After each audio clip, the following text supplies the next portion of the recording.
Charles Podiatry. I'm not sure if it's good morning, good afternoon, or good evening. That's the nice thing about this platform. We definitely interact with people not only from all walks of life, but from all over the world. So I know that we have a Gloria from Australia who has been extremely involved in our YouTube channel. I know with certainty. And she has asked a question, and I think that it's a very good question. She's got, I think, an interesting scenario out in Aussie land, right? So the question goes as follows, clear as crystal answer. Okay, my husband has parrot beak toenails on both his big toes, and they keep on getting infected. He's diabetic and doesn't have a lot of feeling in his feet. Podiatrists in Australia don't remove nails, just cut and file basically. My husband has been on a waiting list for close to 2 years to see an orthopedic surgeon. Our GP, general practitioner, doesn't want to remove the nails because he feels my husband would need an ankle block.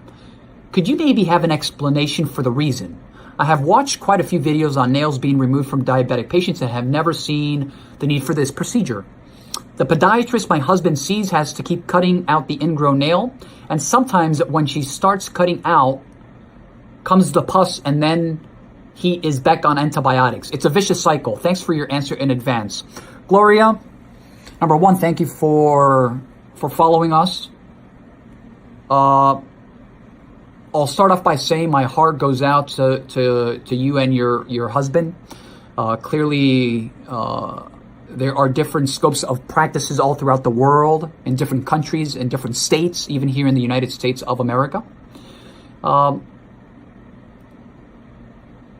It really is a shame to hear a story as such, simply because I have seen many of these ingrown toenails, right, paronychias, that aren't treated on a timely fashion, can easily lead to other major complications such as bone infection, especially when you have these chronic cases where it's sort of the on and off scenario.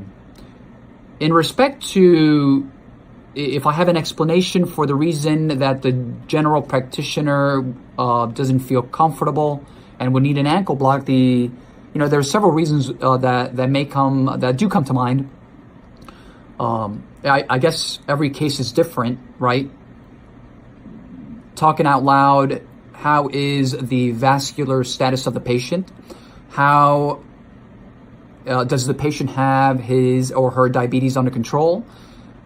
The marker that we call the HbA1c, is it within normal limits?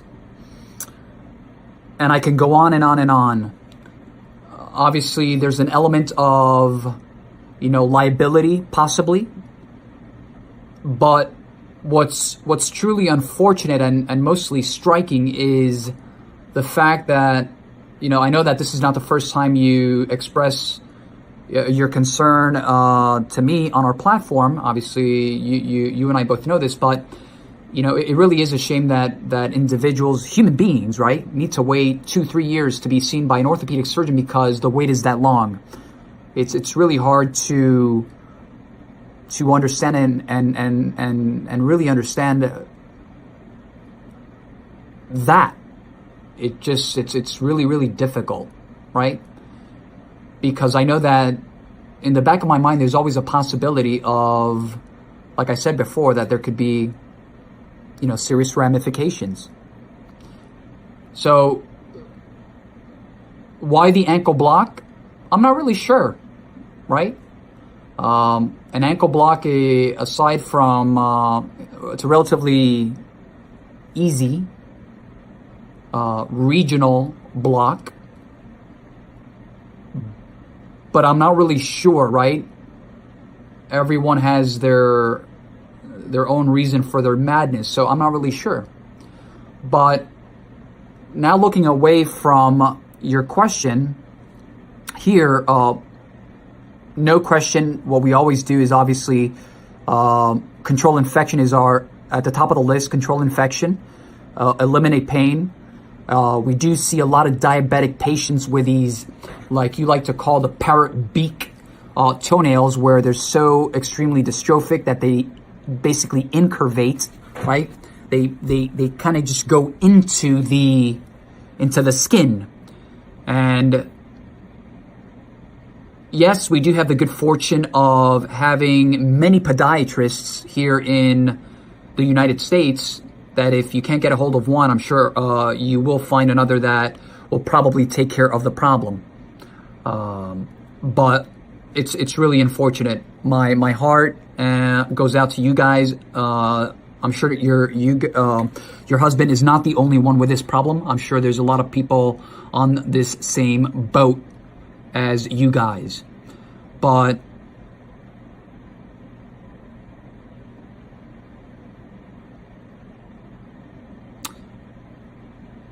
it's very difficult and it's very sad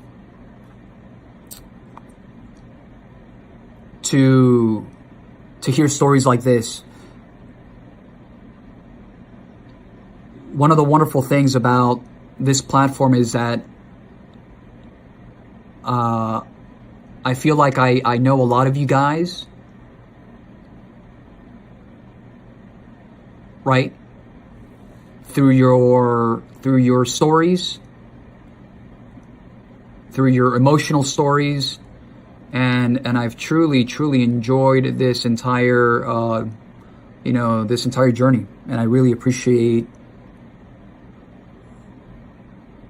your support, of course, and obviously your interaction with my goal in mind, which is to continue to educate the community and people all around the world. So I think I'll just leave it at this for now. Like always, we'll go ahead and continue this Q&A. And as all of the comments come in or questions, I'll definitely pick and choose as many as I can. And I will definitely post them again so everyone can possibly relate to these questions and answers. So like always, thank you for watching. Either good morning, good afternoon.